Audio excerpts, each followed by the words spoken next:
नमस्कार, मी शुभांगी पंडित. स्वतेज न्यूज मराठीच्या बातमीपत्रात आपलं स्वागत आहे. तर पाहूया आजच्या काही ठळक घडामोडी. शेतकरी उद्धव बाळासाहेब ठाकरे, शेतकरी जिल्हा प्रमुख हिंगोली गटाचे परागभाऊ आडकीने आज आपल्या सोबत आहेत. नागेश पाटील अष्टीकर हे उबाटा गट सोडून शिंदे गटामध्ये पक्ष प्रवेश केले आहे. तर आपली पहिली प्रतिक्रिया काय आहे?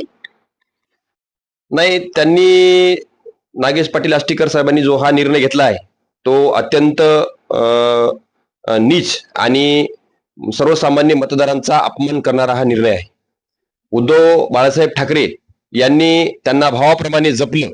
त्यांना एवढ्या महायुतीच्या लाटेमध्ये सुद्धा हिंगोली मतदारसंघासाठी, हिंगोली लोकसभेच्या मतदारसंघासाठी त्यांना तिकीट दिलं आणि सर्वसामान्य बहुजन जनतेनं, सर्वसामान्य मतदारांनी एवढा प्रचंड विरोध असते वेळेस आणि पैशाचा अक्षरशः एका बाजूला पाऊस असते वेळेस, म्हणजे त्यांच्या विरोधामध्ये जे बाबूराव कोळीकर उभे होते त्यांना एकनाथ शिंदेने करोडो रुपये, कोट्यावधी रुपये देऊन या मतदारसंघामध्ये उतरवलं होतं. अक्षरशः त्यांनी पैशाचा पाऊस पाडला होता आणि सगळी सत्ता, साम दाम दंड भेद सगळं वापरून सुद्धा तिथं बाबूराव पाटील कोळीकरांचा सर्वसामान्य हिंगोली मतदारसंघातील जनतेनं पराभव करून नागेश पाटील आष्टीकरांना हे कमी खर्चामध्ये अतिशय म्हणजे प्रामाणिकपणानं त्यांच्या पाठीशी उभं राहून मतदान केलं होतं आणि त्यांना लोकसभेमध्ये पाठवलं होतं.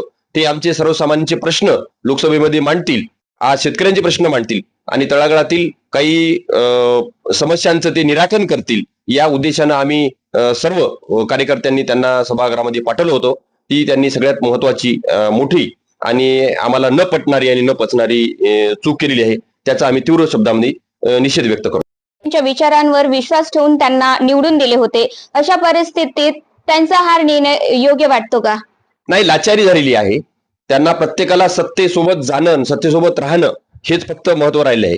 एकीकडे आपण भारतीय जनता पक्षाचं पाहतो की सगळ्या मोडतोडीचं राजकारण करून आज ते पक्ष चालवताना पाहत आहोत. म्हणजे सगळ्यात जेवढा भ्रष्टाचारी माणूस असेल, सगळ्यात जेवढा भ्रष्टाचारी आमदार असेल, खासदार असेल, मंत्री असेल किंवा इतर पक्षातले कुठलेही भ्रष्टाचारी म्हणून ज्यांच्यावर आरोप करून भारतीय जनता पार्टी म्हणते आणि त्यांनाच पक्षामध्ये घेऊन त्यांचे स्वतःचे मुख्यमंत्री पदाचे चेहरे सुद्धा करते. आपण सुवेंदू अधिकाऱ्याच्या निमित्तानं पश्चिम बंगालमध्ये पाहिलं आहे. म्हणजे एकीकडं भ्रष्टाचारी म्हणायचं, एकीकडे देश आम्ही चांगल्या पद्धतीने चालवतो म्हणायचं आणि एकीकडे जे सर्वात जास्त भ्रष्टाचार करणारे आहेत असेच माणसं सोबत घेऊन त्यांना करायचं. ही युती सरकारची सगळ्यात महत्वाची हार आहे. कारण त्यांना त्यांचे स्वतःचे माणसं मोठे करता येत नाहीत, म्हणून इतर पक्षात मोठे झालेले, इतर पक्षात वाढलेले, इतर पक्षातल्या सर्वसामान्य मतदारांनी जोपासलेले, प्रादेशिक पक्षांनी जोपासलेले पक्ष फोडून त्यांना त्यांची सत्ता चालवायची आहे. नागेश पाटलांनी हा घेतलेला जो निर्णय आहे तो कुणालाही पटलेला नाही. आपण कालपासून प्रत्येक ठिकाणी पाहत आहोत. आमच्या हिंगोलीच्या जिल्हा प्रमुखांनी त्यांचा पुतळ्याला चपलेनं हे करून, चपलेनं हाणून त्यांच्या पुतळ्याचं दहन सुद्धा केलेलं आहे. आम्ही सुद्धा या प्रकारे तीव्र शब्दांमध्ये त्यांचा विरोध करतो आणि त्यांना योग्य वेळी त्यांना याचा जाब आम्ही सुद्धा विचारू. हे नागेश पाटील आष्टीकर यांचे चिरंजीव आम्ही उद्धव बाळासाहेब ठाकरे यांच्या सोबत आहेत असे सांगण्यात आले आहे. हे बनविगिरी आहे सगळी. मतदान घेण्यापुरतं आणि निवडून येण्यापुरतं हे फक्त मतदारांना आणि जनतेला दिशाभूल करण्याचं काम आहे. त्याच्या स्वतःचे वडीलच त्यांची ती पक्ष सोडून गेलेली आहेत. हा आहेच काय, म्हणजे कृष्णा पाटील आष्टीकर म्हणजे याचं काय अस्तित्वच काय? नागेश पाटील म्हणजे सर्वस्व आहेत. ते खासदार स्वतः आहेत, त्यांची ओळख आहे, सगळ्या गोष्टी आहेत सगळ्या. हे आणि हे आमदारकीचं तिकीट मिळाले ते त्याला नागेश पाटलामुळेच मिळालं ना. त्यांची स्वतःची कर्तबगारी काय? खासदारांच्या पक्षतरांमुळे स्थानिक शिवसैनिक आणि कार्यकर्त्यांमध्ये कोणत्या प्रकारची भावना किंवा नाराजी निर्माण झाली आहे? कुठल्याही प्रकारची नाराजी नाही. हे लांडग्या पद्धतीचे जे असे राजकारणी असतात हे आजपासून नाही, छत्रपती शिवरायांच्या काळापासून सरदार, वतनदार आणि मनसबदार लोक यांनी छत्रपती शिवाजी महाराजांना छत्रपती केलं नव्हतं, तर गावगाड्यातील कष्टकरी समाजातील झोपडीतल्या मावळ्यांनी चटणी मीठ भाकर खाऊन स्वतः काम करून हातात तलवारी घेऊन जे स्वराज्य रणांगणामध्ये लढले त्यांच्यामुळे छत्रपती शिवाजी महाराज छत्रपती झाले. तसंच छत्रपती संभाजी महाराजांना पकडून देणारे हे आपल्यातलेच लांडगे लोक होते, जे की वतनाला आणि भूलतापाला आणि पैशाला आणि सत्तेला बळी पडणारे लोक, त्यांनीच त्यांना पकडून दिलं होतं. त्यांचे इंच इंच तुकडे केल्याच्या नंतर औरंगजेबाला असं वाटलं होतं की महाराष्ट्र असा संपून गेला आहे, महाराष्ट्रामध्ये आता स्वराज्य हे राहिलं, शिल्लक राहिलं नाही. परंतु संभाजी महाराजांची इंच इंच तुकडे केल्याच्या नंतर सुद्धा हे वतनदार मनसबदार लोक मोठे राहिले नाही त्यांच्यासोबत, परंतु जे तळागाळातील गोरगरीब कष्टकरी झोपडीतले मावळे होते ते त्वेषाने पेटून उठले आणि याच मातीमध्ये औरंगजेबाचं थडगं त्या जसं बांधलं तसं त्याच पद्धतीचं सुद्धा इथून पुढे सुद्धा राजकारण चालणार आहे. कुठल्याही पद्धतीचा सर्वसामान्य कार्यकर्त्यावर काही फरक पडणार नाही. कार्यकर्ता हा कोण्या खासदाराचा नसतो, कार्यकर्ता हा कोणी आमदाराचा नसतो, कार्यकर्ता हा पक्षाचा असतो. पक्षाच्या कार्यकर्त्यांनी तळागाळामध्ये काम करून ते काय कुण्या याच्यासाठी काम केलं होतं, स्वार्थासाठी काम केलं नव्हतं. पक्षाच्या कार्यकर्त्यांनी काम करून यांना आमदारकी खासदारकी मिळवून दिली. त्यांनी त्याची लाज ठेवायला पाहिजे होती आणि मोठं व्हायला पाहिजे होतं. परंतु पक्षाच्या कार्यकर्त्यावर कुठलाही परिणाम होणार नाही. पक्षाचा कार्यकर्ता हा तेवढ्याच ताकदीनं तेवढ्याच द्वेषानं पक्षाचं काम करत राहील आणि हे असे लांडगे वतनासाठी भूलतापाप आणि सत्तेसाठी येणारे जाणारे हे येत जातील याच्याने काही फरक पडणार नाही. हे काही त्याचा परिणाम आमच्या सर्वसामान्य कार्यकर्त्यावर होणार नाही. नागेश पाटील आष्टीकर यांच्या जाण्यामुळे मतदारसंघातील उबाटा गटाची ताकद कमी होईल की कार्यकर्ते अधिक जोमाने संघटना मजबूत करतील? नाही, नागेश पाटील आष्टीकर हे मूळचे हादगावचे आहेत. आपल्या जिल्ह्याला, हिंगोली जिल्ह्याला आतापर्यंत जो कोणी खासदार भेटला, काही मोजके सोडले तर बाकी सगळे बाहेर जिल्ह्यातलेच खासदार होते. त्यांचं काही इथं काही काम नाही, धंदा नाही, काही नाही, काही विषय नाही, काहीच नाही. त्यांनी काही मुळात इथं कामही केलं नाही. कार्यकर्त्याला उभं करण्यासाठी त्यांच्या या 2 वर्षाच्या कार्यकाळामध्ये कुठेतरी कार्यकर्त्याला उभं करण्यासाठी, कोणाला ताकद देण्यासाठी, कोणा कार्यकर्त्याच्या पाठीमागे ते खंबीर उभे टाकलेले नाही आणि त्यांनी कुठलंही पक्षाचं काम वाढावं म्हणून एकही काम केलेलं नाही.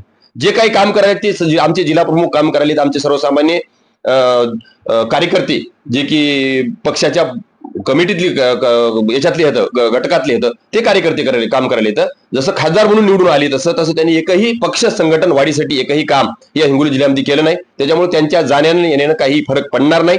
सर्वसामान्य मतदारांचा हा अपमान त्यांनी केला आहे. या अपमानाचा सूड हे सर्वसामान्य मतदार हे योग्य वेळी घेईल आणि त्यांना त्यांची योग्य जागा दाखवील.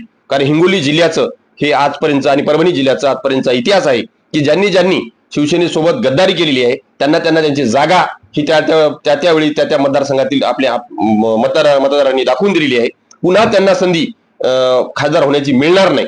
मिळाली तर ते फार पुण्यवान म्हणून समजावं लागेल, परंतु पुन्हा यांना संधी भेटणार नाही. या संधीचं त्यांनी सोनं करायला पाहिजे होतं. आम्हाला कोणीही विकासाची गरज नव्हती. आम्हाला आज तत्वाची, विचारसरणीची आणि संविधान वाचवण्यासाठी म्हणून ज्या सर्वसामान्य जनतेनं निवडून दिलं होतं त्या संविधानाच्या संरक्षणाची जबाबदारी आज त्यांच्यावर होती. शेतकऱ्यांची, कष्टकऱ्यांची आज जी कर्जमाफी झाली त्या कर्जमाफीच्या विरोधामध्ये, कर्ज वसुलीच्या विरोधामध्ये, राज्य सरकारच्या विरोधामध्ये त्यांनी उठून आंदोलन करायला पाहिजे होतं. सर्वसामान्य शेतकऱ्यांची भूमिका ही त्यांनी स्पष्टपणे, प्रखरपणे मांडायला पाहिजे होती.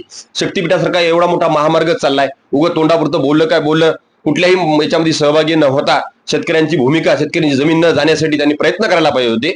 तसं न करता स्वतःचा स्वार्थ दिसला की पक्ष सोडून हे एक प्रकारची हे जे बेईमानी केलेली आहे, या बेईमानीला योग्य वेळी नागेश पाटील आष्टीकर यांचे चिरंजीव आम्ही उद्धव बाळासाहेब ठाकरे यांच्या सोबत आहे असे सांगण्यात आले.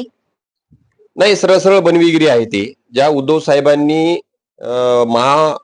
आघाडीला उमेदवार म्हणून त्यांच्या कृष्णा पाटलाचं नाव जाहीर केलं, त्याच्या पूर्वीपासून यांचं चालू होतं नागेश पाटलाचं की थांबायचं अशा पद्धतीने त्याचे सगळं बोलणं चालणं चालू होतं. एवढं असून सुद्धा, एवढी गद्दारकी करणारे आहेत ही भूमिका त्यांच्या जवळपास लक्षात येऊन सुद्धा त्यांनी त्यांच्यावर विश्वास टाकला आणि त्यांच्या चिरंजीवाला कृष्णा पाटलाला त्यांनी उमेदवारी दिली. हे केवढ्या मोठ्या मनाचं नेतृत्व म्हणावं लागेल. पण तरी सुद्धा हे गद्दारी करणार आहेत. काहीच नाही, फक्त इलेक्शन पुरतं आणि मतदान घेण्यापुरतं हे त्यांची आता बनविगिरी आहे. जनता का दूधखोळी राहिलेली नाही. जनतेला, सर्वसामान्य जनतेला माहित आहे आणि ते मतदान सर्व पैशाचं मतदान आहे. पैसा घेऊन ते विकत घेऊ शकतील. त्याच्यासाठी त्याची ती सगळी उडलाढाल चाललेली आहे. फक्त पद, आमदारकी एकदा पदरात पडली की ती त्यात वाटावर राहणार, त्याच्यात काही वाद नाही. भविष्यात नागेश पाटील आष्टीकर हे पुन्हा एकदा मतदारसंघासमोर आले तर त्यांच्या या निर्णयाचा निवडणुकीवर परिणाम होईल असे आपल्याला वाटते का? नाही, काहीच परिणाम होणार नाही. त्यांच्यामध्ये ती क्षमता नाही, परिणाम पाडण्यासारखा क्षमता नाही. जसं ते खासदारकीला निवडून आले तसं सगळं त्यांचं लक्ष त्यांच्या मतदारसंघामध्ये त्यांच्या मुलाला आमदार करण्यासाठी म्हणूनच लक्ष लागलेलं आहे. त्याची सगळीच आता सगळे तिकडे हदगावमध्ये सगळं चालू आहे. इकडं कोण्या मतदारसंघामध्ये कोणतं काम नाही, काही नाही, फक्त दिखावा करणं आणि याच्या व्यतिरिक्त त्यांनी काही केलं नाही. त्याच्यामुळे त्यांच्या मतदारसंघावर परिणाम होणारा असला तर कोळीकर त्यांच्या विरोधामध्ये एवढे प्रचंड पैसे खर्च करून जे एवढ्या मोठ्या प्रमाणामध्ये धनशक्तीचं जे त्यांनी आक्रमण केलं होतं या मतदारसंघामध्ये, तर जनतेने ते सगळं परतवून लावलं आणि निष्ठेला प्राधान्य दिलं. उद्धव बाळासाहेब ठाकरे यांच्या पाठीशी हा मतदारसंघ खंबीर उभा टाकलेला आहे. हा शिवसेनेचा मूळ मतदारसंघ आहे आणि शिवसेनेचा खासदार इथं नेहमी बहुसंख्य मताने निवडून आलेला आहे. मागच्या वर्षी हेमंत पाटील यावेळी इथं होते.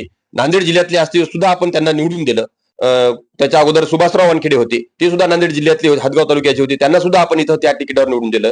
आता हे नागेश पाटील आले, सुभाष वानखेडे होते, आता हे नागेश पाटील आले, यांना पण आपण निवडून दिलं. त्यांचा कोणताही माणूस म्हणजे नागेश पाटलाच्या लोकसभेच्या निवडणुकीच्या निमित्तानं डोंगरटा किंवा या परिसरामध्ये आपल्याला त्यांचा कुठला तरी एखादा माणूस तरी दिसला का आपल्याला प्रचार करता वेळेस, त्यावेळेस तो प्रचंड गावबंदी होती. मनोज जरांगे पाटलांचं आंदोलन मोठ्या प्रमाणामध्ये ऍक्टिव्ह मोड मध्ये होतं. त्यामुळं गावामध्ये यानं सुद्धा काम पडलं नाही. जनतेनं स्वयं खुशीनं बहुजन जनतेनं, सर्वसामान्य जनतेनं आणि यांनी जाहीर केलं होतं भाजपवाल्यांनी की आम्ही जर 400 पार झालो तर आम्ही संविधान बदलू म्हणून. आणि या संविधान बदलाचा परिणाम आणि या इतर बहुजन समाजाच्या नाराजीचा परिणाम म्हणून बहुसंख्य मतानं एवढा पैशाचा पाऊस पाडल्याच्या नंतर सुद्धा नागेश पाटीलला मतानं निवडून दिलं होतं. त्यामुळे नागेश पाटील गेले काय आणि राहिले काय याचा आमच्या मतदारसंघावर काही परिणाम पडणार नाही, सर्वसामान्य कार्यकर्त्यावर काही पडणार नाही, शिवसैनिकावर काही परिणाम पडणार नाही आणि आमच्या मतदारसंघावर तर पहिलाच काही परिणाम पडणार नाही. कारण हे आले 5-5 वर्ष येईनं लुटलं आणि 5-5 वर्षाला हे गायब झाले. ज्यावेळेस हे पक्षाची बेईमान झाली त्यावेळेस नंतर यायला तुम्हाला नंतर कुठं गुंजाईश चान्स सुद्धा भेटला नाही. हे आतापर्यंतचा इतिहास हिंगोली जिल्ह्याने दाखवलेला आहे आणि हा इतिहास लवकरच नागेश पाटलाच्या बाबतीत सुद्धा पुनरावृत्ती करणार आहे. मी शुभांगी पंडित, स्वतेज न्यूज मराठी, हिंगोली.